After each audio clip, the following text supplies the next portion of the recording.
खालिस्तानी आतंकी गुरपतवंत सिंह पन्नू का एक और धमकी भरा वीडियो सामने आया है। सिख फॉर जस्टिस नाम के संगठन का मुखिया पन्नू ने इस वीडियो में अयोध्या के राम मंदिर को निशाना बनाने की धमकी दी है।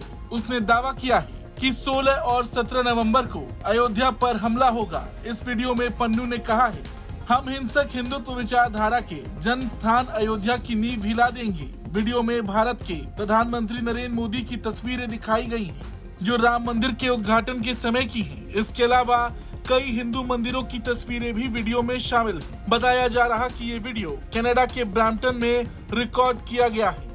पिछले महीने भी पन्नू ने एयर इंडिया की फ्लाइट्स को लेकर धमकी दी थी। उसने लोगों से कहा था कि 1 से 19 नवंबर तक एयर इंडिया की फ्लाइट्स में यात्रा न करें, क्योंकि इस दौरान हमले हो सकते हैं। ये चेतावनी खास तौर पर अंतर्राष्ट्रीय उड़ानों के लिए थी। गुरपतवंत सिंह पन्नू खालिस्तानी समर्थक और आतंकी है, जो भारत में अलग सिख राज्य बनाने की मांग भी कर रहा। उसका संगठन सिख फॉर जस्टिस भारत विरोधी गतिविधियों में शामिल है। पन्नू को भारत सरकार ने जुलाई 2020 में आतंकवादी घोषित किया था और उसके खिलाफ कई वारंट जारी भी किए। पन्नू कनाडा और अमेरिका में रहता है और दोनों देशों की नागरिकता रखता है। इस नए वीडियो के बाद भारत में सुरक्षा एजेंसियां सतर्क हैं। अयोध्या और दूसरे धार्मिक स्थलों की सुरक्षा बढ़ा दी गई है। विशेषज्ञों का मानना है कि पन्नू की ये धमकियां भारत के खिलाफ डर और भ्रम फैलाने की कोशिश है। वहीं श्री राम जन्मभूमि मंदिर ट्रस्ट ने खालिस्तानी आतंकी पन्नू की धमकी को विदेशी साजिश बताया है। ट्रस्ट का कहना है कि ये धमकी धार्मिक समुदाय को बांटने की कोशिश है। उन्होंने बताया कि राम मंदिर की सुरक्षा 3 लेयर में है और बेहद मजबूत भी है। धमकी के बाद भी केंद्र और उत्तर प्रदेश के अधिकारियों के साथ सुरक्षा को लेकर चर्चा की गई है। ट्रस्ट का कहना है कि पहले भी अयोध्या पर आतंकी हमले की कोशिशें हुई, लेकिन सभी असफल रही। इस बार भी यदि ऐसी कोई कोशिश होती है तो कोई भी आतंकी जिंदा नहीं बचेगा। अपने बयानों और कारनामों को लेकर अक्सर चर्चा में बने रहने वाले खालिस्तानी आंदोलन से जुड़े गुरपतवंत सिंह पन्नू की राम मंदिर से जुड़ी धमकी एक बार फिर चर्चा में है और इसको लेकर के अलग अलग सरगर्मियां भी दिखाई दे रही हैं। राम मंदिर ट्रस्ट क्या सोचता है इस बारे में, क्योंकि मुख्य रूप से उन्होंने 16-17 नवंबर को राम मंदिर में हिंसा की धमकी दी है। तो राम मंदिर ट्रस्ट का इस बारे में क्या मानना है? हमारे साथ हैं प्रकाश गुप्ता जी, जो राम मंदिर ट्रस्ट कार्यालय के प्रभारी भी हैं और राम मंदिर आंदोलन से लंबे समय से जुड़े भी रहे। इसके पहले ये बताइए कि क्या जो धमकी दी है गुरपतवंत पन्नू ने, इसको लेकर क्या सोचते हैं, चूंकि अब इस बार तो उन्होंने राम मंदिर को लेकर कहा है। देखिए, ऐसा है, ये सब जो खालिस्तानी लोग हैं, ये सब भारत के विरोधी विदेशी शक्तियों द्वारा पोषित लोग हैं और ये भारत को कमजोर करना चाहते हैं।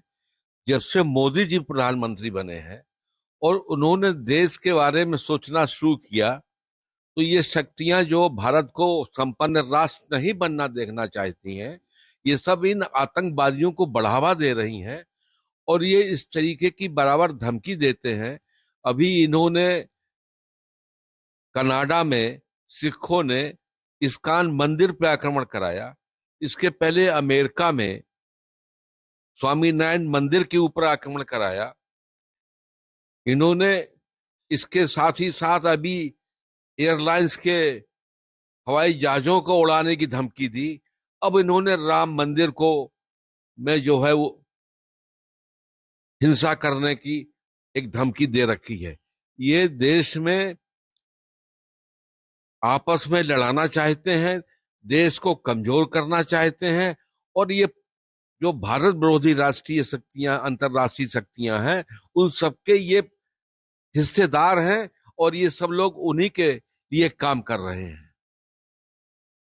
तो ट्रस्ट जो है वो इस धमकी के बाद ट्रस्ट के क्या अधिकारियों से कोई बात हुई है? इस बात को लेकर ट्रस्ट कितना गंभीर है? देखिए, राम मंदिर में त्रिस्तरीय व्यवस्था है।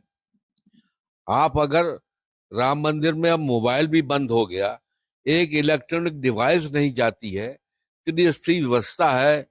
पहले पुलिस चेक करती है, फिर सीआरपीएफ चेक करती है, फिर अंदर मंदिर में कमांडोज रहते हैं, वो पूरी व्यवस्था करते हैं।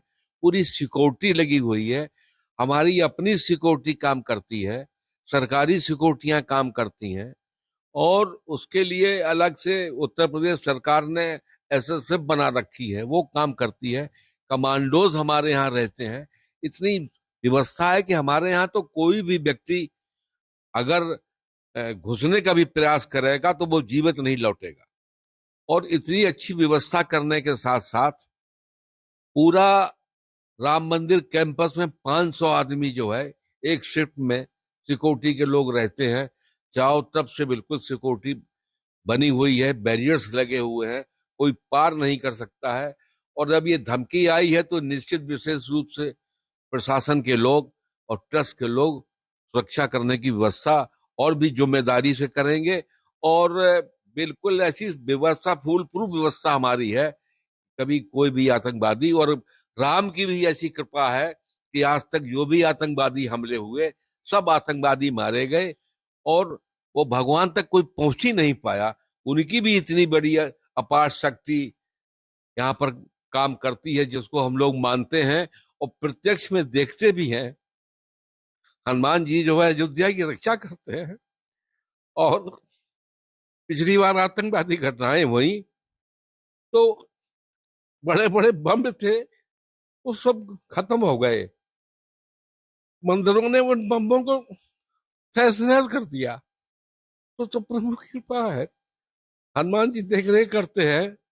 और जब हनुमान जी ऐसे व्यक्ति देख रेख करने वाले अयोध्या की है तो कोई बाल बांका नहीं कर सकता है। हमें पूर्ण विश्वास अपने श्री राम के ऊपर, हनुमान जी के ऊपर है। जो भी आएगा मारा जाएगा, यहाँ से जीवित वापस नहीं जाएगा। अच्छा, ये मंदिरों को लेकर टारगेट करने के पीछे क्या की वजह क्या लगती है आपको? ये चाहते हैं कि आपस में लड़ाई हो जाए, संप्रदाय की लड़ाई कर दें। और मंदिरों को टारगेट इसलिए बनाते हैं कि मंदिर में भावनाएं जुड़ी हैं लोगों की। वो चाहते हैं कि अगर मंदिर को टारगेट बनाएंगे तो एक समाज में आंदोलन पैदा होगा, समाज में विद्रोह पैदा होगा। वो यहाँ पर विद्रोह कराने की साजिश रच रहे हैं और देश को कमजोर करने की जो साजिशें अंतर्राष्ट्रीय हैं उसके ये लोग अंग हैं। और मैं जानता हूं कि भारत सरकार सब जानती है और इसीलिए भारत सरकार ने अमेरिका में भी और कनाडा में भी इतनी सख्त कदम उठाए हैं कि सरकारों से कहा कि मैं आतंकवादियों के लिए, मेरे यहाँ कोई स्थान नहीं है और जो आतंकवादियों का समर्थन करेगा उससे भारत के संबंध कभी अच्छे नहीं रह सकते हैं। ट्रस्ट इस बारे में पूरी तरह तैयार है और दूसरा ये कि अफसरों से इस बारे में बातचीत भी हो रही है। अधिकारी स्वयं इतने सक्षम है कि पूरी व्यवस्था देख रहे हैं। ऊपर से अधिकारी भी आते हैं, इंटेलिजेंस के लोग रहते हैं, ट्रस्ट के लोग हैं और पूर्ण सुरक्षा है। कोई भी आदमी अंदर कदम नहीं रख सकता है, रखेगा तो जिंदा वापस नहीं जाएगा, ऐसा मुझे पूर्ण विश्वास है। तो कहा जाता है कि हनुमान जी अयोध्या के सेनापति भी हैं और अयोध्या के राजा भी हैं, इसीलिए जब जब इसके पहले आतंकी हमले हुए तो निष्फल जरूर हुए हैं। चाहे वो 2005 का आतंकी हमला हो या हनुमानगढ़ी में कुकर बम हो, हर बार कुछ ऐसा चमत्कार हुआ कि कोई घटना होने से बच गई और वो भी ऐन वक्त पर। तो इसलिए इस बार भी लोगों को विश्वास है कि जो धमकी भले ही कोई दे रहा हो, लेकिन जब भी ऐसी कोई कोशिश करेगा तो वो वहां से जिंदा नहीं जाएगा। और यही दावा राम मंदिर ट्रस्ट का है और ये दावे के पीछे उनका, इसके पीछे वो विश्वास है जो अब तक कायम है। बनबीर सिंह, अयोध्या, यूपी तक। ब्यूरो रिपोर्ट, यूपी तक।